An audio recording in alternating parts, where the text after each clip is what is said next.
ጳውሎስ መልእክት ወደ ሮሜ ሰዎች ምዕራፍ 4 ቁጥር 14 እስከ ፍጻሜ።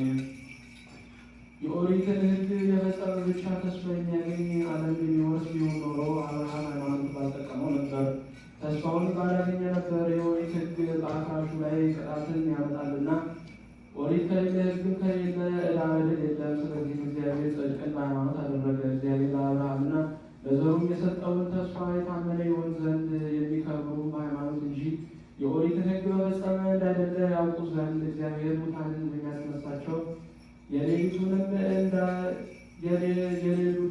እንዳሉ በሚያደርጋቸው በእግዚአብሔር ለሚያምኑ ለብዙዎች አሕዛብ አባት አደርግሃለሁ ያለውን ቃል የሁላችን አባት አብርሃም እንዳመነ አብርሃምም የብዙዎች አሕዛብ አባት እንዲሆን አመነ።